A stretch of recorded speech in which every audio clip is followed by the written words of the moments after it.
One of the most interesting things that we've been doing in special collections in the university library over the past couple of years is the Polonsky Foundation Greek Manuscripts project.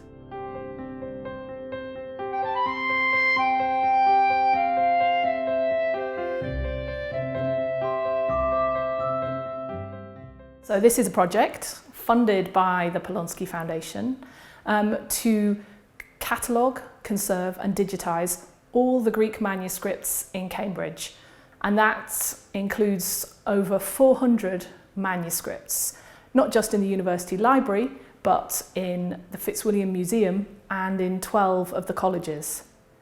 As you can imagine, this is quite a logistical operation involving a lot of help and goodwill from librarians, photographers and conservators across Cambridge, all working together.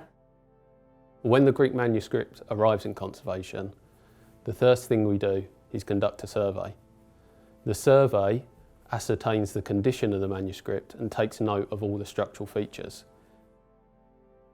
The conservation treatments focus on minimal intervention. We also use like-for-like materials.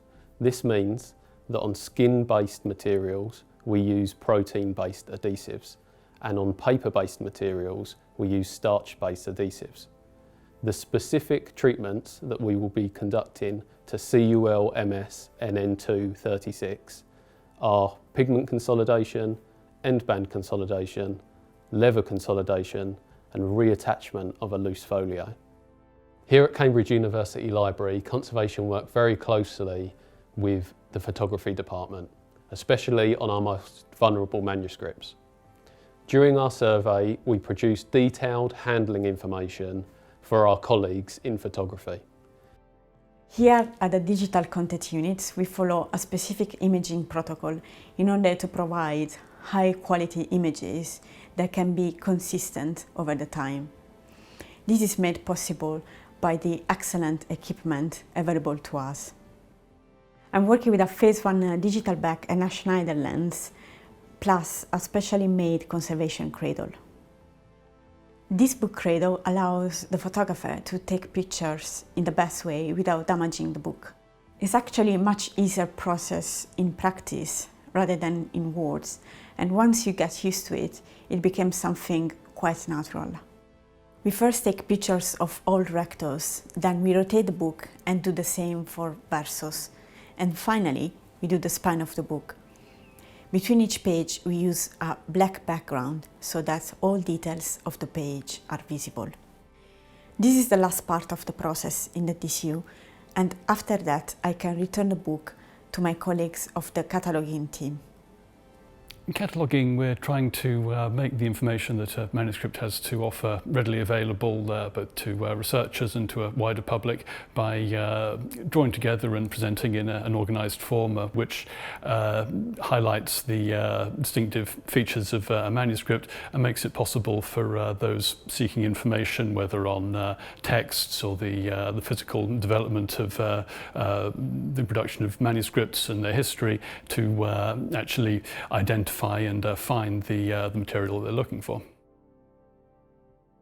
When I get the manuscript, the first thing I'll do will be to check some of the basic physical details, such as the dimensions, the types of material, the number of folios, the way they're numbered and any anomalies there, and check the basic information which has been recorded by other cataloguers in the past. Typically I'll then go on to look in more detail at the physical construction of the manuscript, particularly the structure of quires, the small booklets formed of a series of sheets of parchment or paper folded together, on which the text would be copied and which would then be stitched together and bound to form the full book.